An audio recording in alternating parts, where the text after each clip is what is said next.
राम लक्ष्मण का सर काटने को जैसे ही उस राक्षस ने तलवार तानी, उसी समय वो देवी मंदिर एक घोर गर्जना से दहल उठा और उस राक्षस के हाथ से तलवार छूटकर गिर गई।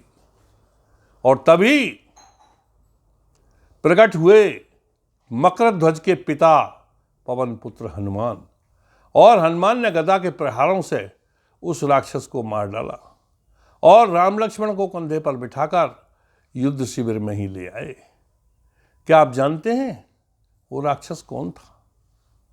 वो राक्षस था रावण का छोटा भाई और पातालपुरी का राजा अहिरावण। यदि ये वीडियो आपको पसंद आए तो सब्सक्राइब करें और दोस्तों से भी शेयर करें। जब राम और रावण का युद्ध अंतिम दौर में था, अर्थात मेघनाद कुंभकर्ण का वध हो चुका था, तो रावण सोचने लगा कि यदि कोई और योद्धा तो शायद कुल में नहीं बचा है।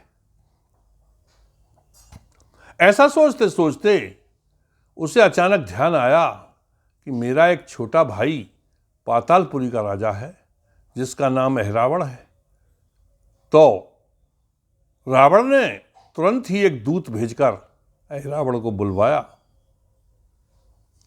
और बुला करके सारी कथा सुनाते हुए आदेश दिया कि अहिरावण, तुम अपनी मायावी विद्या से राम लक्ष्मण को और उनको अचेत करके राम लक्ष्मण का सिर किसी तरकीब से काट दो और उन्हें मार डालो। अहिरावण रावण का आदेश पाते ही चल दिया और जहाँ समुद्र के किनारे राम का शिविर लगा हुआ था, युद्ध शिविर में रात्रि में सभी विश्राम कर रहे थे, उसी समय रात्रि के मध्यरात्रि के लगभग अहिरावण ने छद्म रूप में प्रवेश किया। राक्षस माया जानते थे और माया से वेश बदल करके घुस जाते थे। वो राम के शिविर में घुस गया और उस राम लक्ष्मण को देखकर उसने वहाँ मोहिनी माया डाल दी। मोहिनी माया से राम लक्ष्मण सहित पूरी सेना को उसने अचेत कर दिया, यानी बेसुध कर दिया, और राम लक्ष्मण दोनों को अपने कंधे पर बैठाकर पातालपुरी ले गया। और पातालपुरी में जहाँ अहिरावण का आराध्य देवी का मंदिर था, वहाँ राम और लक्ष्मण को देवी के मठ के पीछे छिपा दिया और ऐसा विचार बनाया कि कल इनकी बलि चढ़ाऊंगा, अपनी इष्ट देवी पर राम लक्ष्मण का खून चढ़ाऊंगा। और शहर में मुनादी करा दी कि सभी लोग कल देवी माँ के लिए पूड़ी पुआ पकवान इत्यादि बनाएं, और वो बनने भी लगे। उधर जब रामादल में राम के शिविर में सुबह हुई और सबकी चेतना धीरे धीरे टूटी, तो हनुमान जी, सुग्रीव जी, जामवंत जी, विभीषण सभी राम लक्ष्मण को न देख करके अत्यंत चिंतित हुए और परेशान हुए। उन्होंने विभीषण से पूछा कि विभीषण जी, ये बताइए कि ये क्या हुआ। तब विभीषण ने, क्योंकि वो राक्षसों की माया जानता था, माया भी कुल से ही था, इसीलिए उसे सब पता रहता था, भेद बताया कि रावण का छोटा भाई और पातालपुरी का राजा अहिरावण राम लक्ष्मण को चुरा कर ले गया है और मोहिनी माया से सबको चेत उसने किया था। तो हनुमान जी तुरंत अपनी गदा लेकर के और जय श्री राम का घोष करते हुए तुरंत पातालपुरी को चल दिए। परंतु पातालपुरी के द्वार पर ही उन्हें एक योद्धा मकरध्वज से युद्ध करना पड़ा।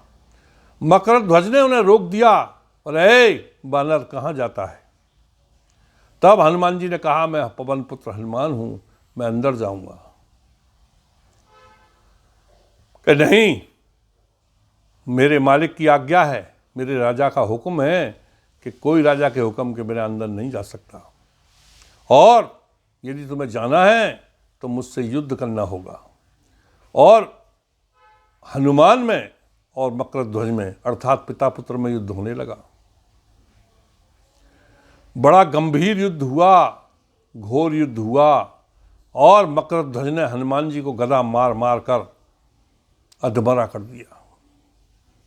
तब हनुमान जैसे सूरवीर के मुंह से निकला, अरे हनुमान को अधमरा करने वाले, हे महावीर, तुम्हारा नाम क्या है?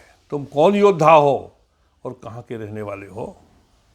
तब उसने बताया, मकरध्वज ने कहा कि मैं पवन पुत्र हनुमान का पुत्र हूँ।